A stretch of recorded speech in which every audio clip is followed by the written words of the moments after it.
Good morning students. देखिए, आज हम लेसन नंबर 8 स्टार्ट करने जा रहे हैं। इस चैप्टर का नाम है पादपों में खनिज पोषण, mineral nutrition in plants.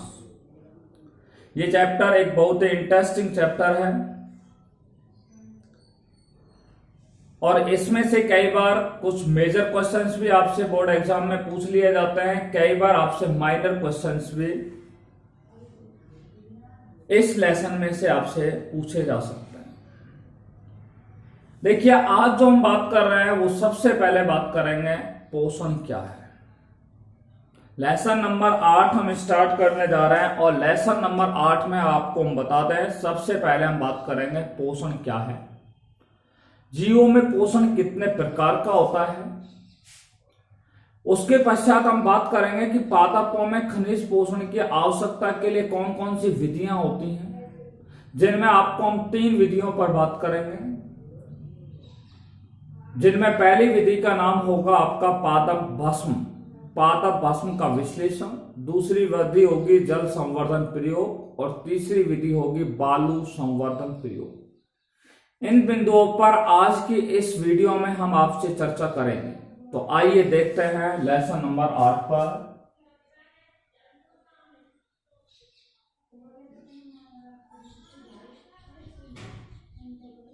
Class 12 lesson number हमारा है आज का पादपों में खनिज पोषण। पादपों में खनिज पोषण, mineral nutrition in plants, mineral nutrition in plants, पादपों में खनिज पोषण। ठीक है, और आज का हमारा सबसे पहला टॉपिक रहेगा कि भाई पोषण क्या है, what is the meaning of nutrition. ठीक है, पोषण क्या है, न्यूट्रिशन क्या है, इस पर आपसे बात करेंगे। देखिए, हमने कोई भी बीज को मृदा में क्या किया, बो दिया। बीज को जब मृदा में बो दिया जाता है तो बीज में क्या होता है, अंकुरण होता है। बीज में क्या होता है, अंकुरण होता है। और जब बीज के अंदर अंकुरण होता है तो एक नवोद्भिद पादप का क्या होता है, निर्माण होता है। एक नवोद्भिद पादप का क्या हो जाता है, निर्माण हो जाता है। तो ये एक नवोद्भिद पादप यहां पर क्या है, बन गया है। अब आपको हम बता दें, ये नवोद्भिद जो पादप होगा, ठीक है, ये नवोद्भिद जो पादप होगा, आपको हम बता दें, ये नवोद्भिद पादप मृदा से, ठीक है, मृदा में इनकी क्या पाई जाती है, जड़ें पाई जाती हैं। ठीक है, और ये मृदा से क्या करती है, खनिज पदार्थों का क्या करती है, अवशोषण करती है। किनका अवशोषण करती है, खनिज पदार्थों का अवशोषण करती है। वो खनिज पदार्थ मैं आपको बता दो, सूक्ष्म मात्रिक हो सकते हैं, वृहत मात्रिक हो सकते हैं। हालांकि मैं उन पर अभी चर्चा करना नहीं चाहता, परंतु वो खनिज पदार्थ जो होंगे वो मेजरली कौन से होंगे, अकार्बनिक पदार्थ होंगे। यानी कि ये पौधा है वो अकार्बनिक पदार्थों को क्या कर रहा है, ग्रहण कर रहा है। कौन से पदार्थों को ग्रहण कर रहा है, अकार्बनिक पदार्थों को। ठीक है, जब ये अकार्बनिक पदार्थों को ग्रहण करता है तो इस पौधे के अंदर क्या होती है, वृद्धि होती है। होती है, नहीं होती है, पौधे के अंदर वृद्धि होती है, साथ में इनमें जनन की क्रिया होती है। ठीक है, और ये अपना कहने का मतलब है पूरे जीवन चक्र को क्या कर लेता है, पूरा कर लेता है। यानी कि इन खनिज तत्वों को, इन अकार्बनिक पदार्थों को ग्रहण करने से ये अपना जीवन चक्र पूरा कर लेता है। पर अभी इनका पूरा जीवन चक्र कब पूरा होगा, जब ये क्या करते हैं, सूर्य के प्रकाश की उपस्थिति में। ठीक है, ये क्या करते हैं, प्रकाश संश्लेषण की क्रिया करते हैं। कौन सी क्रिया करता है, प्रकाश संश्लेषण की क्रिया। जब ये प्रकाश संश्लेषण की क्रिया करेंगे तो ये पौधे जो होंगे वो कार्बनिक पदार्थों का क्या करते हैं, निर्माण करते हैं। किसका निर्माण करता है? कार्बनिक पदार्थों का क्या करता है? निर्माण करता है। ठीक है, किसका निर्माण करता है? कार्बनिक पदार्थ। ये कार्बनिक और अकार्बनिक पदार्थों को जब पौधा ग्रहण कर लेता है तो पौधे के आकार में क्या होती है? वृद्धि होती है। ठीक है, पौधे के आकार में वृद्धि होती है, पौधा जन्म करने योग्य हो जाता है, अर्थात पौधा जो होता है वो अपने जीवन चक्र को क्या कर लेता है? पूरा कर लेता है। पौधा अपने जीवन चक्र को क्या कर लेता है? पूर्ण कर लेता है। आपने देखा कि जो पौधा होता है वो कार्बनिक पदार्थों को तो स्वयं निर्माण करता है, ठीक है, परंतु अकार्बनिक पदार्थ जो होता है वो पौधा जो है वो किससे ग्रहण करता है? मृदा से ग्रहण करता है। ठीक है, ये क्या हो गया? एक पादप का क्या हो गया? पोषण हो गया।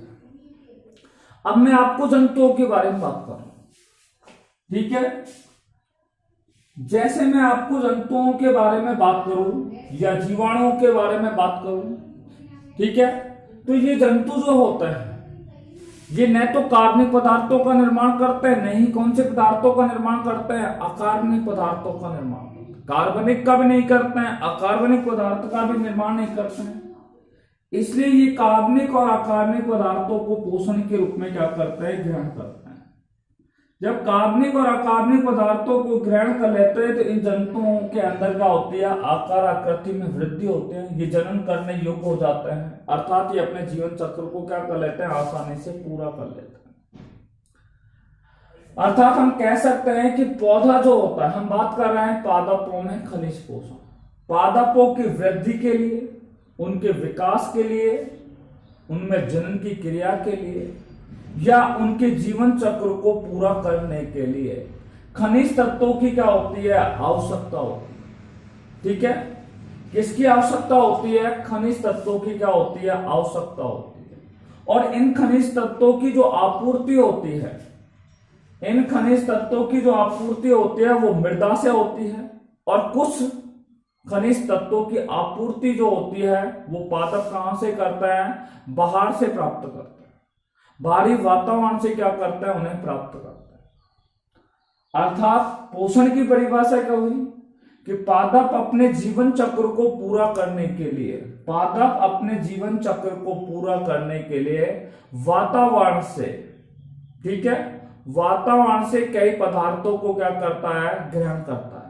वातावरण से कुछ पदार्थों को क्या करता है? ग्रहण करता है। उसे क्या कहते हैं? पोषण कहते हैं। पादप अपने जीवन चक्र को पूरा करने के लिए वातावरण से क्या ग्रहण करता है? कुछ पदार्थों को ग्रहण करता है, ठीक है, उसे क्या कहते हैं? पोषण कहते हैं।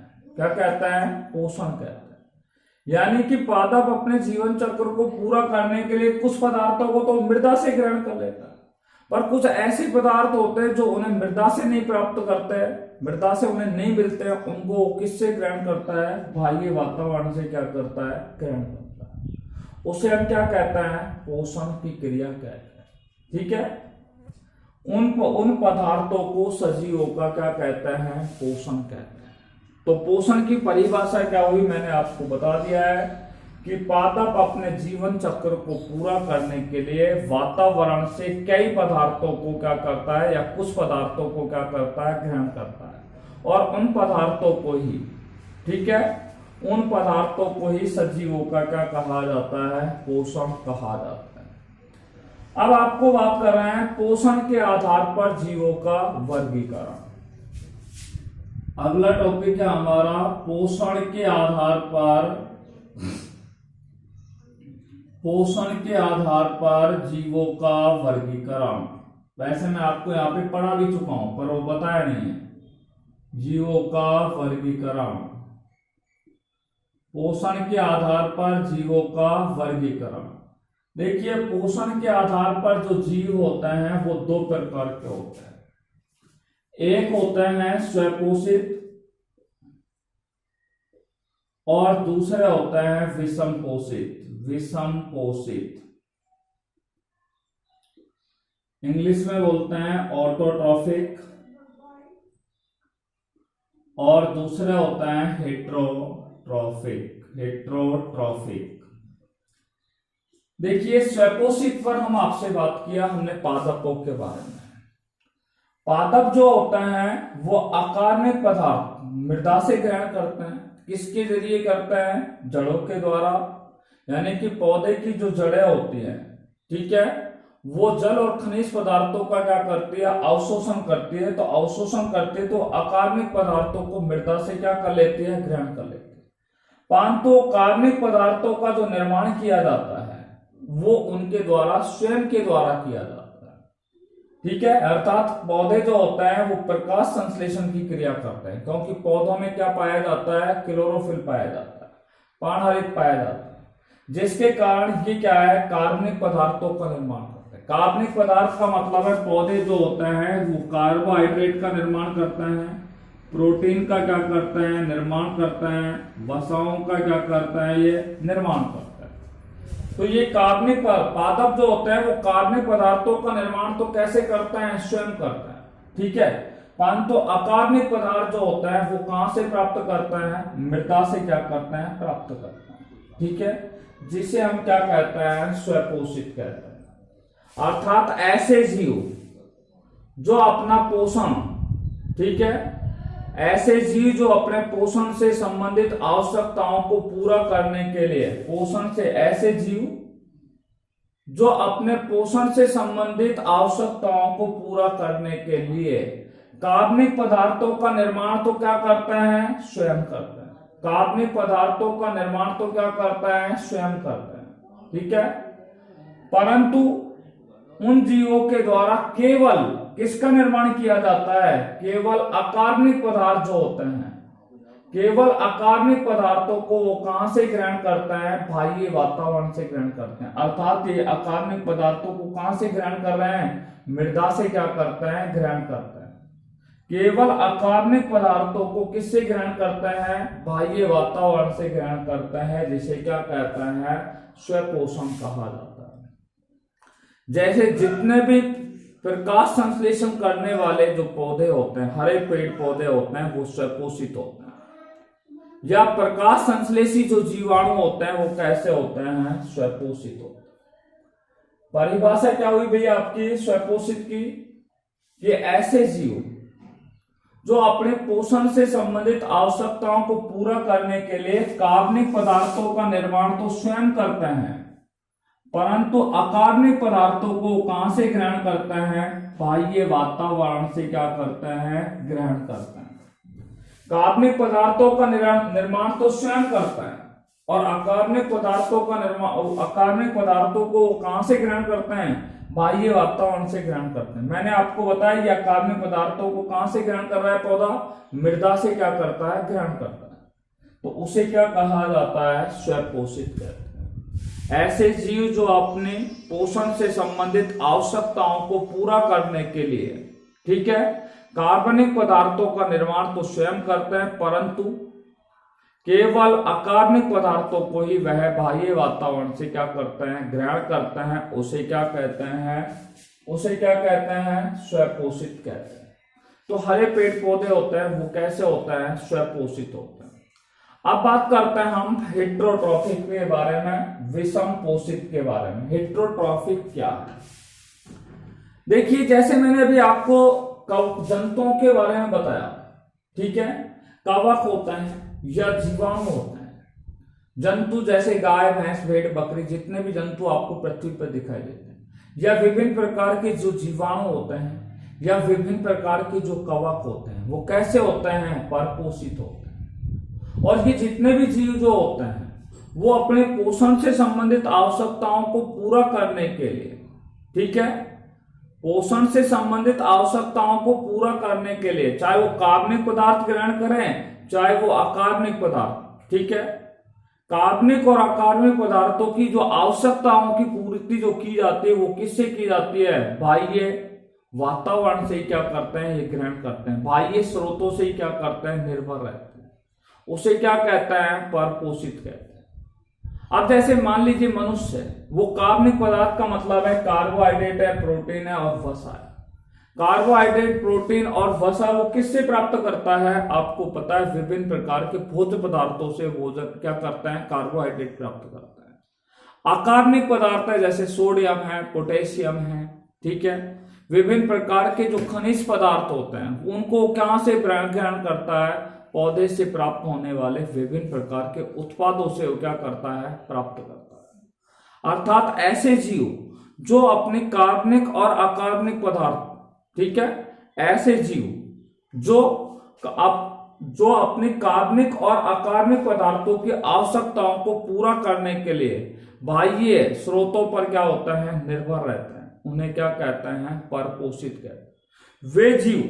वे जीव जो कार्बनिक पदार्थों की और अकार्बनिक पदार्थों की, ठीक है, कार्बनिक पदार्थों की और अकार्बनिक पदार्थों की आवश्यकताओं को पूरा करने के लिए, भाई मैं मनुष्य हूं और मैं अपने कार्बनिक और अकार्बनिक पदार्थों की आवश्यकताओं को अगर मेरे शरीर को पूर्ति करनी है, ठीक है, तो हम उनको कहां से ग्रहण करते हैं, बाह्य स्रोतों से, बाह्य वातावरण से उनको हम क्या करते हैं, ग्रहण करते हैं। उन्हें क्या कहते हैं, परपोषित कहते हैं। वे जीव जो अपने कार्बनिक और अकार्बनिक पदार्थों की आवश्यकताओं को पूरा करने के लिए बाह्य स्रोतों पर निर्भर रहते हैं, उन्हें क्या कहते हैं, परपोषित कहते हैं। तो हमने अब तक यहां पर बात की है कि भाई पोषण क्या है, और दूसरा हमने आपको बताया कि पोषण के आधार पर जीवों का वर्गीकरण। पोषण के आधार पर जीव कितने प्रकार के होते हैं, दो प्रकार के, एक स्वपोषित होते हैं और दूसरे कौन से होते हैं, विषम पोषित होते हैं। अगला तीसरी बात करते हैं कि जो पौधे होते हैं, ठीक है, वो खनिज पदार्थों की या खनिज पोषकों की आवश्यकता, ठीक है, पादप जो होते हैं वो खनिज पोषकों की आवश्यकता किनसे प्राप्त करते हैं, तो पादपों को खनिज पोषकों की आवश्यकता का अध्ययन की विभिन्न विधियां हैं, मैं आपको बता दूं, ठीक है, और उन विधियों को जानने के लिए हमारे वैज्ञानिकों ने अनेक विधियां क्या है, काम में ली है। अर्थात पौधों में खनिज पोषकों की आवश्यकताओं के अध्ययन की जो विधियां हैं उनको जानने के लिए हमारे अनेक वैज्ञानिकों ने अनेक क्या है, विधियों को काम में लिया है। उनमें से कुछ प्रमुख विधियों पर हम आपसे बात करेंगे। पहली है पादप भस्म विश्लेषण। पहली विधि है पादप भस्म विश्लेषण। पादप भस्म विश्लेषण आप जिसको इंग्लिश में बोलते हैं analysis of plant S, analysis of plant S. दूसरा है जल संवर्धन प्रयोग, ठीक है, जिसको बोलते हैं water culture experiment, water culture experiment, जिसको बोलते हैं जल संवर्ध प्रयोग, जल संवर्ध प्रयोग। तीसरा है बालू संवर्ध प्रयोग। कौन सा प्रयोग है, बालू संवर्ध प्रयोग। इंग्लिश में इसको बोलते हैं sand culture experiment, sand culture experiment, ठीक है।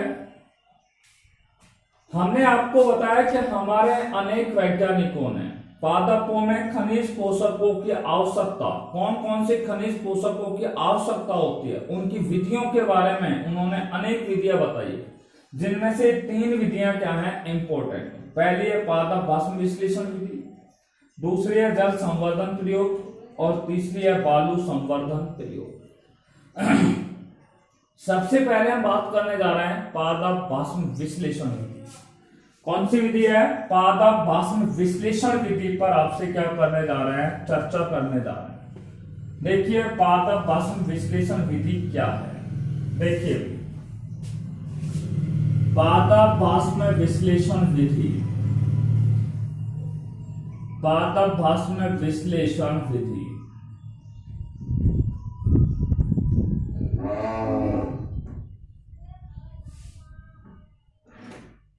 देखिए analysis of plant S, analysis of plant S, पादप भस्म विश्लेषण विधि, ठीक है। मैं आपको बता दूं कि सबसे पहले 2 वैज्ञानिक थे, एक का नाम था डी सोसा ठीक है, जिन्होंने 1804 में, और दूसरा एक वैज्ञानिक थे जर्मनी के, ये डी सॉसर जो वैज्ञानिक थे वो रूस के थे। दूसरे वैज्ञानिक थे, देखिए मैं नाम बता रहा हूं, डी सॉसर, ठीक है, डी सॉसर नाम का वैज्ञानिक था जिसने 1804 में। दूसरे वैज्ञानिक थे जूलियस सैक्स, जूलियस सैक्स, और जूलियस सैक्स ये जर्मनी का वैज्ञानिक था जिसने 1860 में। ये दोनों वैज्ञानिकों ने ये बताया नहीं, ये प्रमाणित भी किया कि पादपों को खनिज पदार्थों की क्या होती है, आवश्यकता होती है। या हम कह सकते हैं इन दोनों वैज्ञानिकों ने कहा था कि पादप जो होता है वो खनिज पदार्थों पर क्या होता है, निर्भर होता है। अर्थात खनिज पदार्थ उन्हें मिलेंगे तो उनकी वृद्धि होगी, उनका विकास होगा, वो जनन करने लायक होंगे, उनमें पुष्पन की क्रिया होगी, ठीक है। तो पादपों को ये प्रमाणित दोनों वैज्ञानिकों ने किया था, डी सॉसर और जूलियस सैक्स ने प्रमाणित किया था कि पादपों को खनिजों की क्या होती है, आवश्यकता होती है। पादपों को किसकी आवश्यकता होती है, खनिज पदार्थों की क्या होती है, आवश्यकता होती है। या पादप जो होते हैं वो खनिज पदार्थों पर क्या होता है, निर्भर होता है। तो आपको हम बता दें, इस पादप बस विश्लेषण विधि पर हम आपको इसके बारे में समझाने जा रहे हैं। देखिए इस विधि के अंदर क्या किया जाता है, कोई भी ताजा पौधा है, ठीक है, कोई भी ताजा पौधा है या ताजे पौधे की शाखा है, कोई भी कौन सा पौधा है, ताजा पौधा है बिल्कुल, ठीक है, या उस ताजा पौधे के हमने क्या लिया है, शाखा ली है, ठीक है। कोई भी ताजा पौधा या उसकी शाखा को हमने क्या है, लिया है, ताजा पौधा या उसकी शाखा को हमने क्या है, लिया है, और उस ताजा पौधे की शाखा को क्या किया, हमने ओवन में रख दिया, ठीक है। उस ताजे पौधे को किस में रख दिया हमने, ये ओवन है, ठीक है भी, ये ओवन होता है। इस ओवन में उस ताजे पौधे को हमने क्या है, रख दिया है, ठीक है भैया। इस ताजे पौधे को हमने इस ओवन के अंदर क्या है, रख दिया है, या उसकी शाखा को हमने, कोई भी उसका पार्ट है उसको हमने यहां पे रख दिया है, ठीक है। इसको लगभग 1 से 2 दिन तक क्या है, इस पौधे के, इस ताजे पौधे को या उसकी शाखा को 1 से लेकर के 2 दिन तक इस ओवन में क्या किया जाएगा, हम रख देते हैं। और इस ओवन का तापक्रम हम कितना रखते हैं, लगभग 70 से लेकर के 80 डिग्री सेल्सियस तापक्रम पर ओवन को रखा जाता है। अर्थात जब किसी ताजा पौधे को या उसकी शाखा को 1 से 2 दिन तक ओवन में 70 से लेकर के 80 डिग्री तापक्रम पर क्या किया जाता है, रखा जाता है, या उसे गर्म किया जाता है, ठीक है। जब गर्म किया जाएगा तो इस ताजा पौधे के अंदर जो जल होगा, ठीक है, वो जल क्या हो जाएगा, वाष्पित हो जाएगा। तो इस ताजे पौधे में से जो जल होगा वो क्या हो जाएगा, बाहर निकल जाएगा, वाष्पित हो जाएगा, ठीक है। तो इस ताजा पौधे में से या उसकी शाखा में से क्या है, जल वाष्पित हो जाएगा। क्यों हो जाएगा, क्योंकि उस पौधे को, उस ताजा पौधे को किस में रखा है, ओवन में। कितने टेम्परेचर पर रखा है, 70 से 80 डिग्री तक, जिसके फलस्वरूप उस पौधे के अंदर से क्या निकल जाता है, जल जो होता है वो वाष्पीकृत हो जाता है। अब पौधे का जो बचा भाग होता है, ठीक है, इस पौधे को निकाल लेते हैं और इसका जो बचा भाग होता है उसको हम क्या कर लेते हैं, तोल लेते हैं। बचे भाग को हमने तोल लिया और तोलने के बाद जो इसका वजन आता है वो, उस वजन को कौन सा भार कहा जाता है, शुष्क भार कहा जाता है। जैसे मैं अब आपको एक देखो बहुत सिंपल सी बात कर रहा हूं, ये पौधा है मान लीजिए, ठीक है। इस पौधे को ओवन में से रखने से पहले मैंने इसका वजन मान लीजिए रखा 10 किलोग्राम, ठीक है। क्या ओवन में रखने से पहले इस ताजे पौधे का वजन कितना था, 10 किलोग्राम था। और जब इसको ओवन में 1 से 2 दिन तक रखा, 70 से 80 डिग्री सेल्सियस पर रखा, तो जल वाष्पित हो जाएगा। और जब जल वाष्पित हो जाता है तो इसका वजन मान लीजिए 4 किलो रह गया। तो ये शेष वजन जो बचा है, इस वजन को हम कौन सा भार कहेंगे, इस 4 किलो को कौन सा भार कहेंगे, शुष्क भार कहेंगे। क्या कहेंगे, इसे उसका क्या है, शुष्क भार होगा। इस तरीके से हमने पौधे का शुष्क भार क्या है, ज्ञात कर लिया। कैसे किया है कि पौधे को क्या है, ओवन में रखा, जल वाष्पित हुआ, और वाष्पित होने के बाद पौधे का जो बचा हुआ भार होगा उसको तोल करके हम क्या है शुष्क भार क्या कर लेते हैं, ज्ञात कर लिया जाता है। अब पौधे का जो शुष्क भार होगा, ये पौधे का जो शुष्क भार होगा उसमें कौन कौन से पदार्थ पाए जाते हैं या कौन कौन से घटक पाए जाते हैं। आपसे पूछा जाए कि पौधे के शुष्क भार में कौन कौन से घटक पाए जाते हैं, विच component is found in the dry weight of plant. पौधे के शुष्क भार में कौन कौन से घटक पाए जाते हैं, तो हम बात कर रहे हैं पौधे के शुष्क भार में उपस्थित घटक। ठीक है, पौधे के शुष्क भार में उपस्थित घटक, तो कौन कौन से घटक इस पौधे के शुष्क भार में पाए जाते हैं उन पर हम आपसे बात करते हैं। देखिए इस शुष्क भार में एक तो पाई जाती है कोशिका भित्ति, इनके अंदर क्या है पाई जाती है। पौधे के शुष्क भार में क्या पाई जाती है, एक तो कोशिका भित्ति पाई जाती है, सेल वॉल पाई जाती है इनके अंदर। ठीक है, दूसरा इनके अंदर क्या है पॉलीसैकेराइड होता है, ये दूसरा मुख्य घटक होता है बहुशर्करा। पॉलीसैकेराइड इनके अंदर क्या है पाया जाता है। तीसरा इनके अंदर क्या है लिग्निन पाया जाता है। ठीक है, मुख्य घटक के रूप में पौधे के उस शुष्क भार का घटक बता रहे हैं, कोशिका भित्ति है, पॉलीसैकेराइड होते हैं, लिग्निन होता है। ठीक है, प्रोटोप्लाज्म होता है। क्या होता है प्रोटोप्लाज्म, प्रोटोप्लाज्म जिसको जीव द्रव बोलते हैं। और अगला घटक होता है कार्बनिक कंपोनेंट, कार्बनिक कंपोनेंट होता है, कार्बनिक घटक होता है।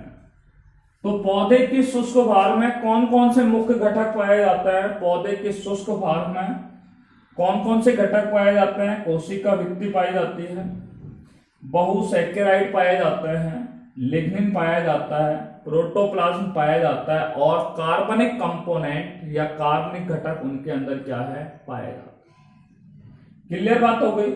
अब ये पौधे का क्या है शुष्क भार है। ठीक है, अब हम यहाँ पे बात कर रहे हैं कि पौधे का जो शुष्क भार का शुष्क, पौधे का अंदर ये शुष्क पदार्थ होता है। ठीक है, यह शुष्क भार होता है, उसमें कार्बनिक पदार्थ उसमें हमें अकार्बनिक पदार्थों को क्या करना है ज्ञात करना है। पौधे का ये शुष्क नमूना है, यानी कि एक प्रकार से मैं और भी इसको दूसरे तरीके से बताऊंगा। पौधे का ये शुष्क भार है, ठीक है, और इस शुष्क भार में हमें अकार्बनिक पदार्थों का क्या करना है पता लगाना है। तो अकार्बनिक पदार्थों को ज्ञात करने के लिए हम क्या करते हैं, इस शुष्क नमूने को हम क्या करते हैं भट्टी में 6000 डिग्री सेल्सियस तापक्रम पर क्या करते हैं इसको जलाया जाता है। पौधे के इस शुष्क भार में से यदि हमें अकार्बनिक पदार्थों का मान ज्ञात करना है कि कौन कौन से अकार्बनिक पदार्थ इस पौधे के शुष्क भार में पाए जाते हैं, तो उन अकार्बनिक पदार्थों को ज्ञात करने के लिए ये पौधे के शुष्क नमूना होता है। ठीक है, इस पौधे के शुष्क नमूने को भट्टी में 6000 डिग्री सेल्सियस तापक्रम पर इन्हें क्या किया जाता है जलाया जाता है। जब पौधे के शुष्क नमूने को जलाया जाता है तो जलेगा तो उसमें अगर नमी होगी तो उसमें क्या है जल क्या होगा वो वाष्पित होगा, कार्बन डाइऑक्साइड गैस क्या हो जाएगी बाहर निकल जाएगी, उसमें उपस्थित नाइट्रोजन गैस क्या हो जाएगी बाहर निकलेगी, मीथेन जो गैस होगी मैथेन जो गैस होगी CH4 होगी वो बाहर निकलेगी, सल्फर डाइऑक्साइड गैस क्या हो जाएगी निष्कासित हो जाएगी, अमोनिया जो होती है वो भी क्या हो जाती है बाहर निकल जाती है। अर्थात इसमें सभी पदार्थ जो होते हैं, ठीक है, इसमें उपस्थित जितने भी कार्बनिक पदार्थ होते हैं वो क्या हो जाते हैं विकसित हो जाते हैं। किसमें हो जाते हैं, जल में हो जाता है, कार्बन डाइऑक्साइड में हो जाता है, नाइट्रोजन में हो जाता है, मेथेन में, सल्फर डाइऑक्साइड और अमोनिया में क्या हो जाते हैं विकसित हो जाते हैं। ठीक है, और विकसित होने के बाद ये क्या है वायुमंडल में चले जाते हैं। अब इस प्रक्रिया के अंत में, ठीक है, जब वो शुष्क नमूना जल जाता है और जलने पर ये सारे कार्बनिक पदार्थ तो अपघटित होकर के बाहर निकल गए, शेष जो पदार्थ बच जाता है उसे क्या कहा जाता है, जो शेष पदार्थ बचता है उसे हम क्या कहते हैं पादप भस्म कहते हैं, उसे क्या कहा जाता है पादप भस्म कहा जाता है। ठीक है, देखिए हमने आपको पादप भस्म का विश्लेषण, अब उस पादप भस्म में हम विश्लेषण कर लेंगे कि उनमें कौन कौन से कार्बनिक पदार्थ है, कि उसमें सोडियम है कि पोटेशियम है कि क्लोराइड है, कैल्शियम है, मैग्नीशियम है। ठीक है, कॉपर है, जिंक है, कौन कौन से अकार्बनिक खनिज तत्व उसके अंदर उपस्थित है, उन सभी का आराम से हम क्या कर लेंगे, आसान तरीके से, सुगमता से उनका क्या किया जा सकता है, विश्लेषण किया जा सकता है। ठीक है, उस पादप भस्म का आसानी से हम लोग क्या कर सकते हैं, विश्लेषण कर सकते हैं। और विश्लेषण करने के पश्चात हमें ये पता लग जाता है, ठीक है, हम इस विधि के द्वारा ये पता लगा सकते हैं कि पादप में कौन कौन से तत्व, पादप में, ठीक है, कौन कौन से तत्व होते हैं, वो किस किस अनुपात में पौधे में पाए जाते हैं। या हम ये बता सकते हैं कि पौधे में, ठीक है, विभिन्न प्रकार के तत्व क्या है, उपस्थित होता है। हम ये भी बता सकते हैं कि पौधे में ये तत्व पाए जाते हैं, ये तत्व उनमें नहीं पाया जाता है।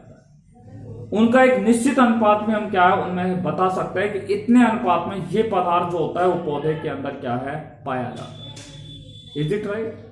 तो इससे हमने क्या किया कि पौधे के अंदर खनिज पोषक तत्व हैं, उनका आसानी से हम क्या कर सकते हैं, उनका अध्ययन कर सकते हैं।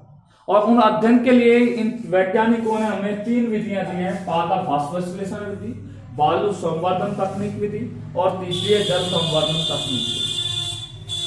देखिए, मैं इसको और भी अगर खोलना चाहें तो एक पौधा है, देखिए, ठीक है, पौधा है, पौधे में से अगर जल वाष्पित हो जाए, ठीक है, यानी कि हमने एक हरा पौधा काटा, ठीक है, हरा पौधा जब काटा तो उसका वजन 10 किलोग्राम था, और जून के महीने में अगर उसको हमने बाहर काटने के बाद डाल दिया तो उसका वजन अब कितना रह गया, 4 किलोग्राम है, क्योंकि टेम्परेचर अधिक होने के कारण उसमें से जो जल होगा उस ताजा पौधे में से कटे हुए, तो उसमें से जल क्या हो जाएगा, वाष्पित हो जाएगा। अब वो सूखी लकड़ी हो गई, उस सूखी लकड़ी को अगर हम भट्टी में 6 से 1000 डिग्री सेल्सियस तापमान पर जलाएं तो लकड़ी जब जलेगी तो जल बाहर निकलेगा, क्योंकि थोड़ी बहुत नमी होगी तो वो नमी भी बाहर निकल जाएगी वाष्पित होकर के, कार्बन डाइऑक्साइड निकल जाती है, अमोनिया निकल जाते हैं, मैथेन निकल जाते हैं, सल्फर डाइऑक्साइड निकल जाएगी, अमोनिया निकल जाएगी, ये सारे कार्बनिक पदार्थ अपघटित होकर के बाहर निकल जाएंगे।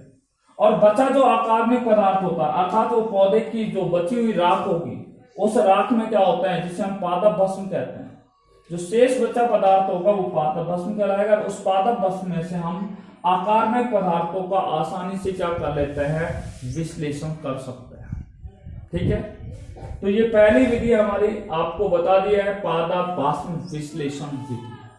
दूसरी विधि पर हम बात करने जा रहे हैं, जल संवर्धन प्रयोग। कौन सा प्रयोग है, जल संवर्धन प्रयोग। देखिए,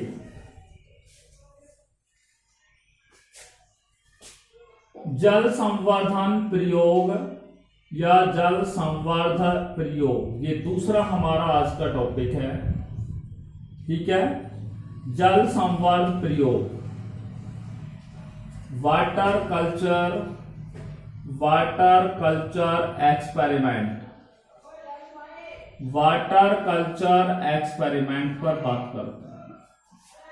देखो, जूलियस सैक्स नामक वैज्ञानिक ने 1860 में, ठीक है, एक एक्सपेरिमेंट, उन्होंने क्या किया कि एक बीकर है, ठीक है, ये एक बीकर है, और इस एक बीकर में एक पादप को क्या है, उगाया, ठीक है, एक पौधे को लगा दिया। ठीक है, इस पादप को लगाने के पश्चात उन्होंने क्या है, इस बीकर के अंदर एक पोषक विलयन का घोल भर दिया।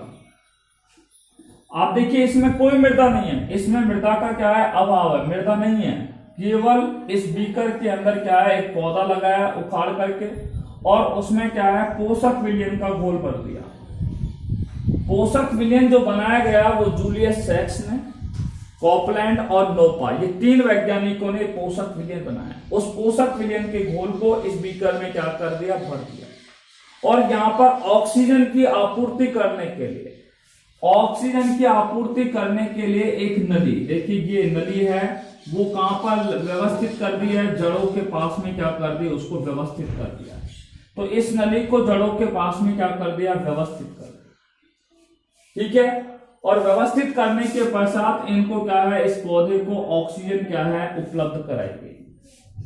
उस समय पश्चात उन्होंने देखा कि पौधा है वो वृद्धि करता है, जनन की क्रिया में भाग लेता है, इनसे विभिन्न प्रकार के उत्पाद उन्हें क्या है, प्राप्त होते हैं। अर्थात जूलियस सैक्स ने अपने प्रयोग से प्रदर्शित किया प्रयोग से क्या प्रदर्शित किया कि जो पौधा होता है उस पौधे को बिना मृदा के, बिना मिट्टी के या मृदा की अनुपस्थिति में यदि उस पौधे को पोषक विलयन के घोल में उगाया जाए, किसमें उगाया जाए, पोषक घोल में उगाया जा सकता है। यानी कि मृदा की अनुपस्थिति में उस पौधे को पोषक विलयन के घोल में क्या किया जा सकता है, उसे उगाया जा सकता है। इस तकनीक को कौन सी तकनीक कहा गया है, जल संवर्धन प्रयोग कहा गया है। और इस तकनीक को कहा जाता है जल संवर्धन तकनीक। कौन सी तकनीक कहा जाता है, जल संवर्धन तकनीक के नाम से उसे जाना जाता है। इंग्लिश में इसको बोलते हैं हाइड्रोपोनिक्स। हाइड्रोपोनिक्स या जल संवर्धन तकनीक क्या है अगर आपसे पूछा जाए, ठीक है, तो परिभाषा मैं आपको दे चुका हूं। क्या परिभाषा निकल के आई है, ठीक है, देखिए इसकी परिभाषा में आपको निकाल के मैंने बताया। जब पादप को पोषक विलयन के घोल में, जब पादप को पोषक विलयन के घोल में क्या है, पादप को पोषक विलयन के घोल में उगाने की प्रक्रिया को ही, पादप को पोषक विलयन के घोल में उगाने की प्रक्रिया को ही क्या कहा जाता है, जल संवर्धन तकनीक है। किसी पौधे को पोषक विलयन के घोल में उगाने की क्रिया को ही क्या कहा जाता है, जल संवर्धन तकनीक का। अर्थात उस पौधे को बिना मिट्टी के एक विशेष घोल में उगाया जाए तो उसे क्या कहा जाता है, जल संवर्धन तकनीक कहा जाता है। जल संवर्धन तकनीक है जिसको हमने बोला हाइड्रोपोनिक। ये हाइड्रोपोनिक्स जो है वो एक ग्रीक भाषा का शब्द है। हाइड्रोपोनिक्स कौन सी भाषा का शब्द है, ग्रीक भाषा का क्या होता है, शब्द होता है, जिसका अर्थ क्या होता है, जल के साथ कार्य करना। किसके साथ कार्य करना, जल के साथ कार्य करना। हाइड्रोपोनिक्स क्या है, ग्रीक भाषा का शब्द है और जिसका अर्थ क्या होता है, जल के साथ कार्य करना, ठीक है। ये क्या है, ग्रीक भाषा में इस हाइड्रोपोनिक्स का अर्थ होता है। तो हाइड्रोपोनिक ग्रीक भाषा का शब्द है जिसका अर्थ क्या होता है, जल के साथ क्या करना, कार्य करना। क्लियर समझ आ गई। तो जल संवर्धन तकनीक किसे कहते हैं, ठीक है, पादपों को पोषक विलयन के घोल में उगाने की प्रक्रिया को ही क्या कहा जाता है, जल संवर्धन तकनीक या उसे हाइड्रोपोनिक्स कहा जाता है, ठीक है। इसमें मैंने बताया एक्सपेरिमेंट में कि एक बीकर के अंदर एक पौधे को उगाया जाता है। इस बीकर के अंदर क्या है, भैया मिट्टी नहीं भरी जाती है, केवल पोषक विलयन का घोल रखा जाता है। पोषक विलयन का घोल जो तैयार किया था वो जूलियस सैक्स, कोपलैंड और नोपा, इन 3 वैज्ञानिकों ने पोषक विलयन का घोल तैयार किया। उस घोल को इस जार के अंदर, इस बीकर के अंदर क्या है, भर दिया, ठीक है। पौधे को इसके अंदर लगा दिया। इस पौधे को ऑक्सीजन की आपूर्ति करने के लिए, पौधे को ऑक्सीजन की आपूर्ति करने के लिए इस घोल के अंदर एक नली, ठीक है, घोल के अंदर एक ये नली है और उस नली को जड़ों के पास में क्या किया जाता है, व्यवस्थित कर दिया जाता है। और व्यवस्थित करके इस पादप को ऑक्सीजन क्या है, उपलब्ध कराई जाती है, ऑक्सीजन की आपूर्ति कराई जाती है। और कराने के पश्चात इस पौधे के अंदर क्या होती है, वृद्धि होती है, इनमें जनन की क्रिया होती है, इनसे क्या है, विभिन्न प्रकार के उत्पाद क्या होते हैं, प्राप्त होते हैं। यही कौन सी तकनीक कहलाएगी, जल संवर्धन तकनीक। और इस तकनीक की हमने परिभाषा बताई कि पौधे को पोषक विलयन के घोल में उगाने की प्रक्रिया को ही क्या कहा जाता है, जल संवर्धन तकनीक कहा जाता है। देखिए आज हमने आपको पादपों में खनिज पोषकों की आवश्यकता के अध्ययन की विधियां बताई 3, जिसमें पहली विधि थी हमारी पादप भस्म का विश्लेषण, दूसरी विधि है जल संवर्धन तकनीक और तीसरी है बालू संवर्ध तकनीक। बालू संवर्ध तकनीक पर हम कल चर्चा करेंगे। Till then take care bye corona, be safe and be happy. Thanks very much.